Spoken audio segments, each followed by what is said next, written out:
My full name is Colleen Hayden.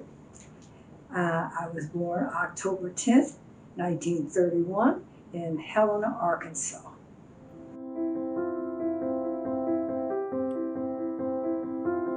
Well, one of the things you don't know about me was how I got my middle name. And I was born with the middle name after my grandmother, who I really didn't know, I never knew her, but it's my father's mother. He wanted me to name her, and the name was Marche. That's the way they pronounced it. And so when I got in school, I said, well, how do you spell it? And nobody could agree on how to spell Marche. So I decided, well, I'll just give me a name of my own. And I did. At first I did Marie, because I could spell that. And then as I got a little older, I chose Marcella. And I learned how to spell that. So all my records say my middle name is Marcella, but I just made that up.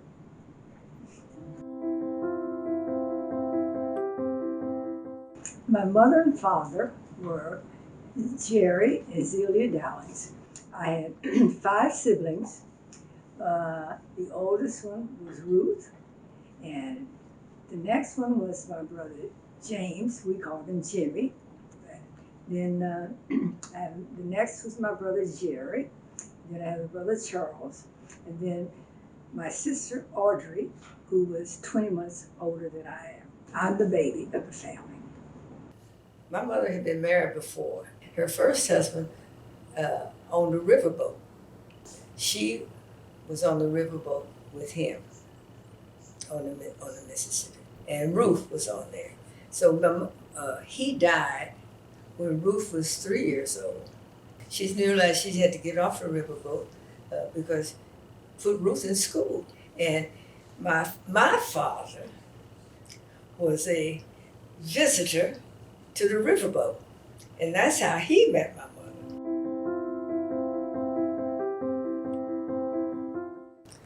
My earliest memories was playing under the house and building mud houses. I became interested in the piano as a kid, going to church and watching the pianists in church. And we didn't have a piano, but I would come home and I would play the steps. And I'd sit on the steps, one step, and play like the top step was like the piano.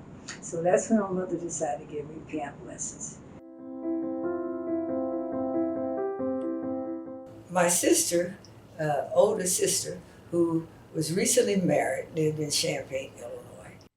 Unbeknownst to us, when I say us, my sister and I, unbeknownst to us, she and my mother had made out some kind of agreement that she would take us back to Champaign, enroll us in school there, and my mother would follow later with and find a house and move the whole family there. Anyway, we went back to Champaign thinking it was a vacation, just a week or two, and the next thing I knew, she was enrolling us in school. And that's when we found out we were there to stay. They would take us back on Christmas and the summer. And then, so that went on for about a year and a half. And then my mother moved up there when I was completing the 3rd grade. My first year when we moved to Champaign, Ruth put us in Catholic school. Me in the 2nd grade, and she put Audrey in the 3rd grade. We were the only little black kids in there, and we were the only non-Catholics in there.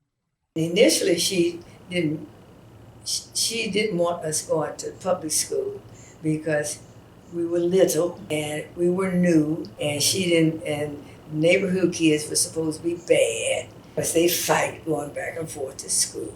And the Catholic school was on a different route in terms of how we would walk to school and everything. And she felt we were safer in that environment. I didn't know anything about the grading system, but I knew from just being at home with Audrey and how they talk, that she was very smart and she made straight A's. So when I got my first report card, she had straight A's and I had straight B's. And I said, oh, this won't do. And I went home and I changed it. Everybody knew, I thought I was getting away with something. We changed to public schools, and my sister's assessment, Ruth, was correct in terms of the kids being bad little kids, and they would fight on the way home. We didn't have buses, so we would walk. But since they would fight, Ruth had instructed us to go down one street to avoid them. But what they would do, they would cut over. So most of my fights were protecting her, because she wouldn't fight, but she would instigate stuff. I remember one time a little boy gave her put a nickel on her desk, and she found out who would. She got up and went down to the girls' bathroom and flushed it down the toilet and told her. So then he got his brother and cousin, said that they were going to come and beat us up. Pretty soon they got used to us, and we made friends, and some of the friends lasted throughout high school and college. I was 10 years old when World War II started.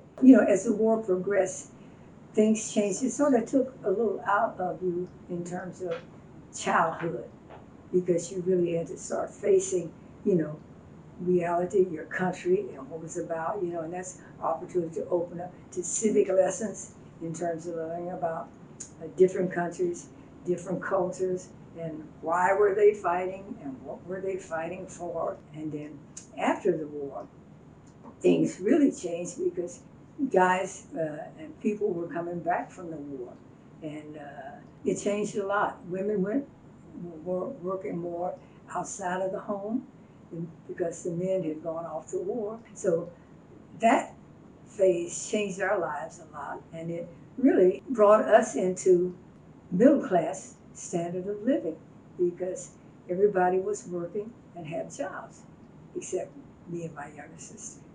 We were in school.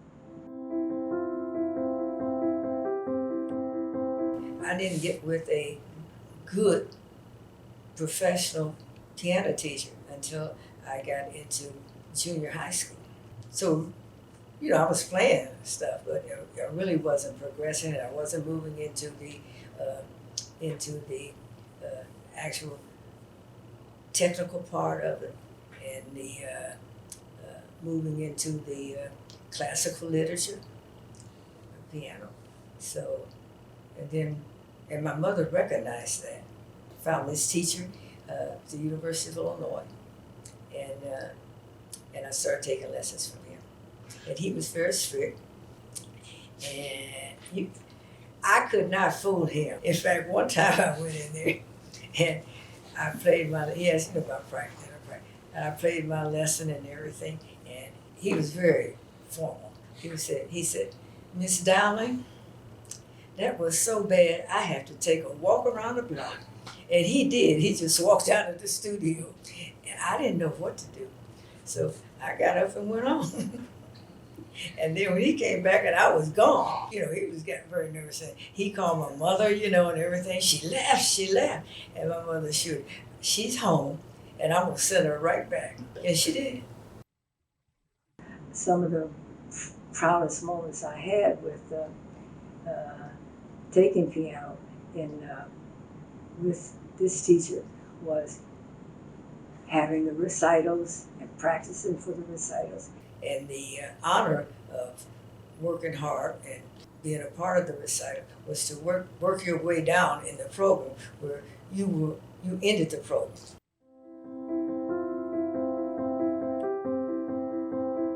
By the time we got to junior high school and high school, a lot of black kids had dropped out because many of them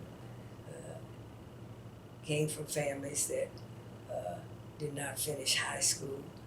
In ninth grade, we started studying civics class, and we studied all about the history of the country and what have you. And then when we would get to the part about slavery, and in many of the classes, I might be the only black in there because it wasn't that many of us. Of course, we knew about slavery because you hear your parents talk about it. And my mother was raised by her grandmother, who was a slave, had been a slave. And so, yes, you knew all about, slavery and what was going on. But what disturbed me so was it was presented in such a way that I was very embarrassed. They're talking about my ancestors as slaves, and all these little white kids looking at you. You were, you were like a slave or object. So what I would do, I just skip class. I wouldn't go. The most memorable thing about my high school years was at the end of my 11th grade. My mother was a part of the American Legion Auxiliary. And they had a program where girls would go to what they call girls' camp and spend a week on the campus there, different cities in Illinois, and you would learn about the government and how the government operates. And it was set up like when you get there, you were assigned to a party, and you worked with your party. You did campaigns, and you had your candidates up for president and what have you. So I was put up for president of my party. And when we voted, the first vote was a tie. So the camp director had explained to us, that it's a tie. We're gonna have a runoff, and she said, and you candidates, you think about, how you vote, and she said, mostly, she said, mostly you probably voted for the other person. This is a campaign. If you want it, you think you're good enough and everything. Why not vote for yourself? So we took another vote, and I was the only one that paid attention. Yeah, I voted for me. But what I did not know is that while I was at camp, my mother had a stroke, and she was paralyzed. And my brother came to get me. We were back. So as I entered my senior year and coming back from camp, this is what I was, confronted with, the illness of my mother.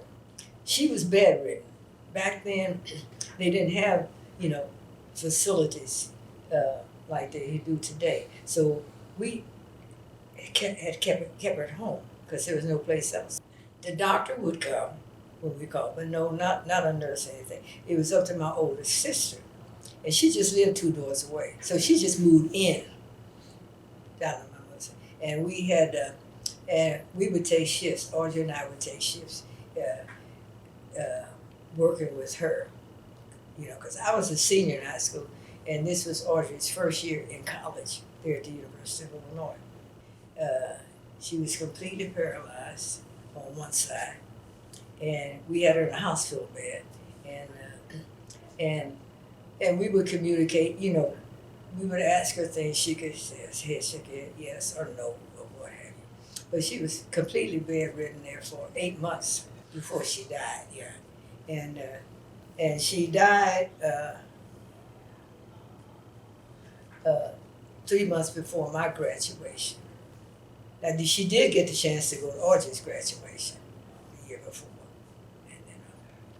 So that had a profound effect on me. I was well up into my late 20s and stuff before I really began to pull out of that trauma and everything, because my mother was my main support in the family. And my mother was the one I turned to, and for everything. And my mother was the one I relied on. And she was the one that was really into the music with me. And she'd introduced me to different types of music. She lived long enough to, to hear me, play the classics and this and that and what have you. But I just wanted her to, to go with me on this journey. After my mother died, the first recital, my freshman year in college, my father, he came to the recital.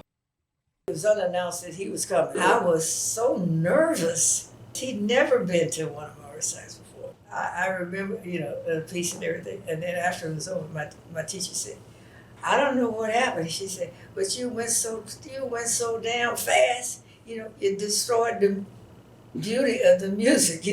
I just wanted to get through."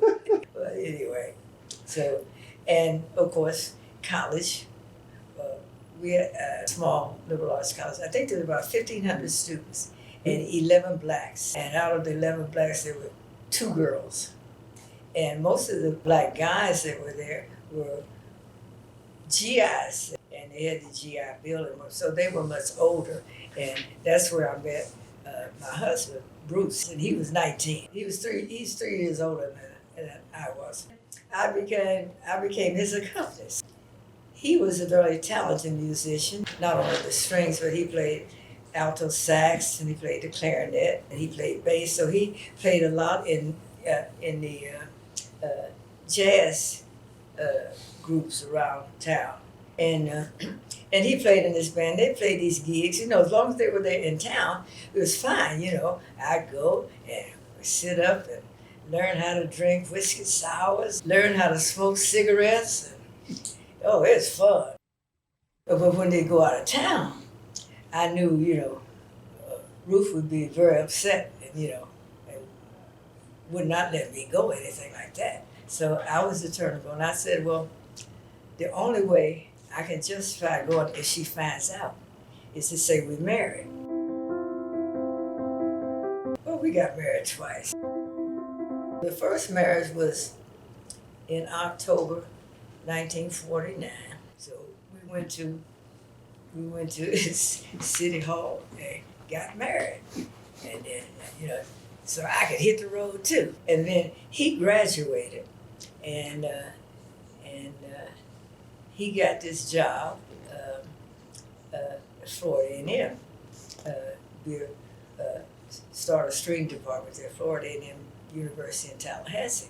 But then I said, well, I just can't go home and say, Bruce got this job in Florida, and I only got a semester left in school. We married, so we gone, bye. I said, we can't do that to them. So I said, the only solution is we get married again. The second marriage was in June of 1951. My minister, from our church and everything, he married us again. We got another license. And Ruth and none of the family knew about the first marriage. The second time, we were married for 7 years. My first job was after I was married and we moved to Tallahassee, Florida. And I taught elementary school music, grades 1 through 6. Carl was born August the 10th, 1952. When she was 3 weeks old, my husband got drafted and we had to leave Florida. And he was stationed in Fort Monmouth. And I went home for a while to get myself together. And then I moved to Long Branch, New Jersey. And we were there for 2 years while he was in the Signal Corps, Fort Monmouth, New Jersey. We went back to Florida after he was discharged, and we stayed there until 1957. We were both surprised, because I never really associated Florida with the South. All I knew about Florida were the posters you see of the Atlantic, people on the beach and what have you. So naturally, we were excited to go to Florida. But then we found out it was really not for us. I began working immediately in New York. We we moved there in June, so the school system was not open. And you had to take a test, exam, or to get your teacher's license. So I took the test and got my teacher's license. In the interim, I was a typist and a dictaphone transcriber and basically clerical secretarial work until the fall when schools opened and I got my license and I began teaching. My husband was a musician and he wanted to experiment with the jazz scene and with others that had left from Florida and them to go to New York, Cannonball Adderley, and his brother Nate, and some other musicians from Florida A&M. Well, to me, never having experienced this, it was a little wild, a little swift, a little too swift for me. I learned about the Birdland from Carla.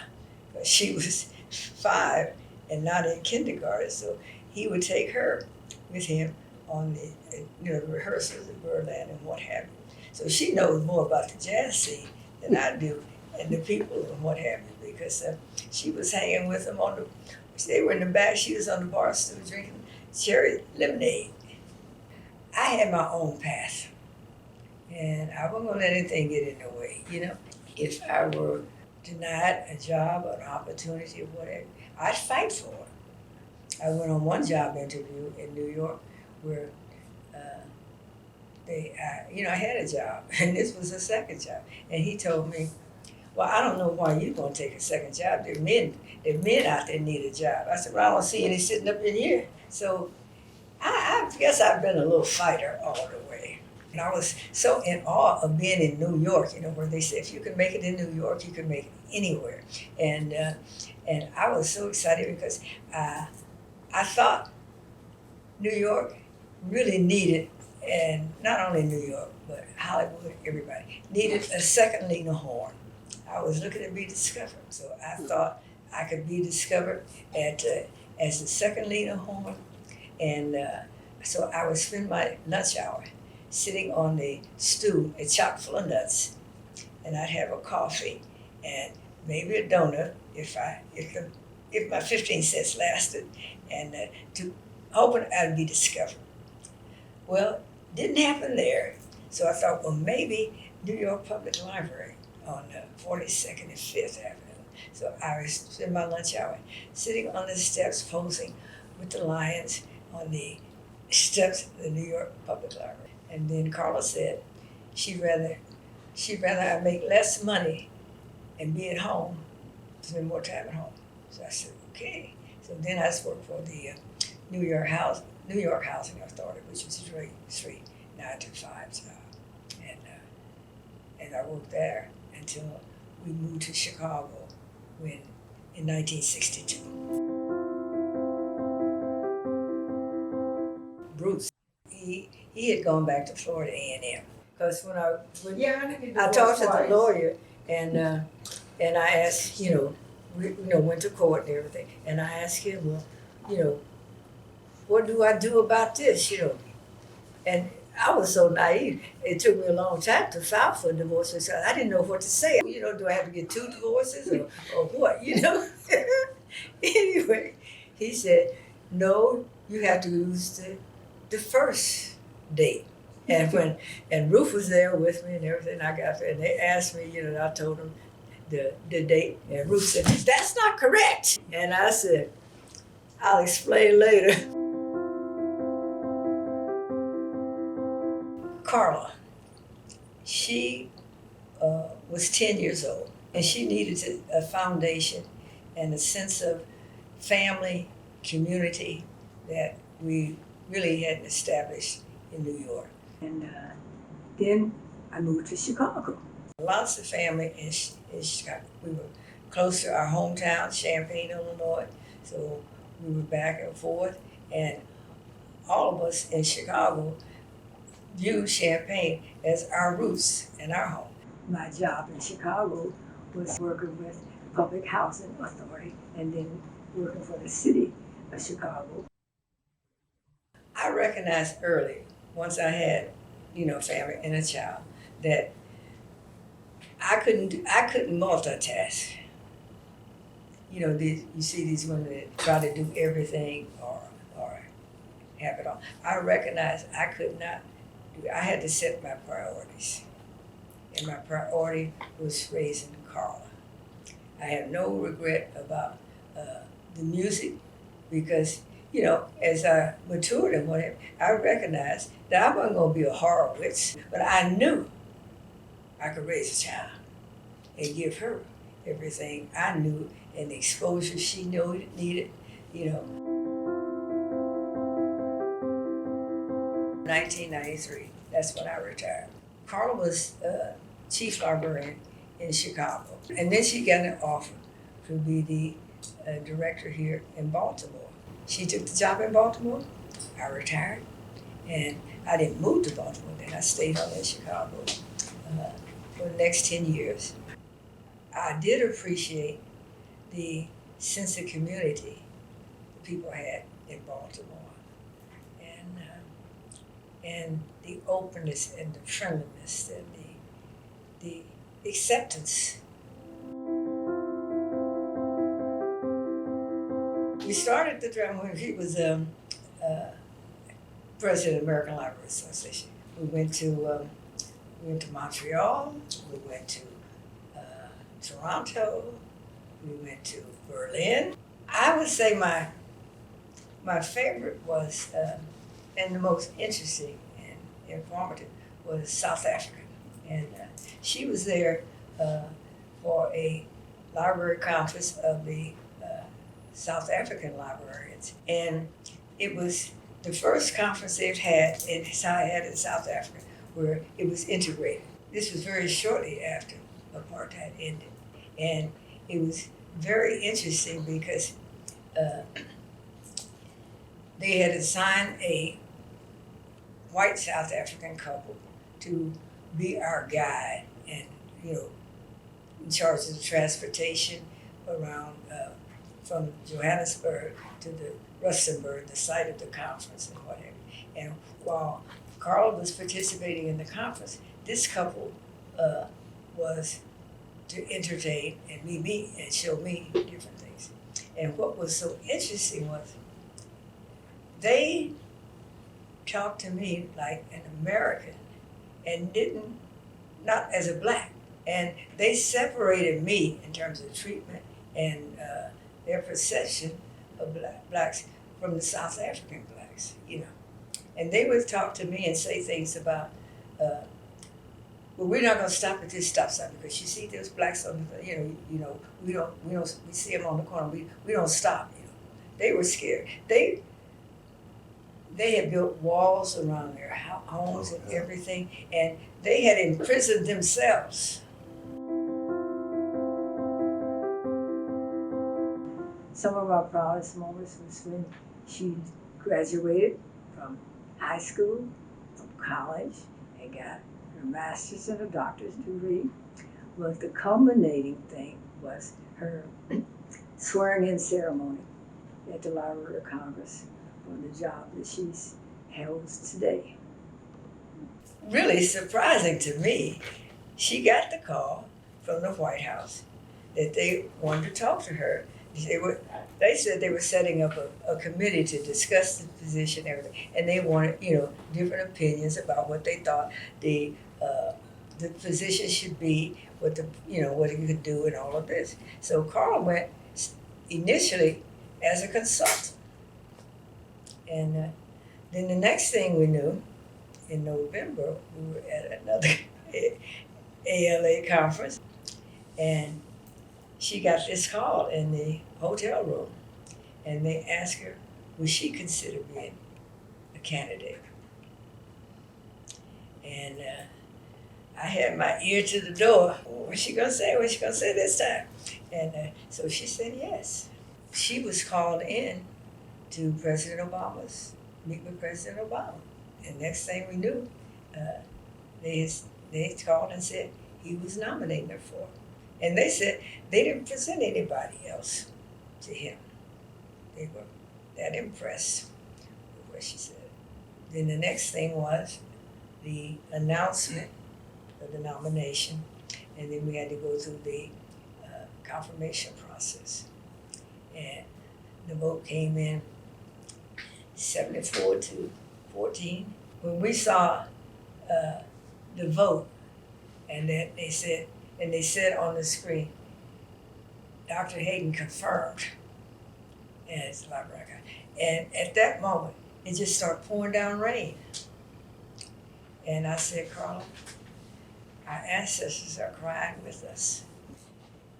It was really surreal. Things going through my mind were really thinking about our history, the ancestors, and where through all the struggles, the generations, that this culminated into something that we can all be proud of, that we can all say a part of our dreams are being fulfilled today. It was a highlight, really a highlight, not only my experiences in Baltimore, but the highlight of all my career, all my life, and culminated in something this wonderful. And I get to sit back and enjoy it. Things have changed so much from when I was growing up and what we enjoyed and what we did as teenagers. But I would say, get your education. Continue with it as far as you can go, because it will hold you in good stead no matter where you go. Another thing, with things changing so fast in the world, as you experiencing, that they will continue to change. And of course, follow your dreams and your interests in whatever, but be open to change, because things will change. What you think you want now might not be the same thing as new things are introduced to you, and once you buy into change, be willing to change and grow. Family is very important. That is the foundation for you. And you'll always have family.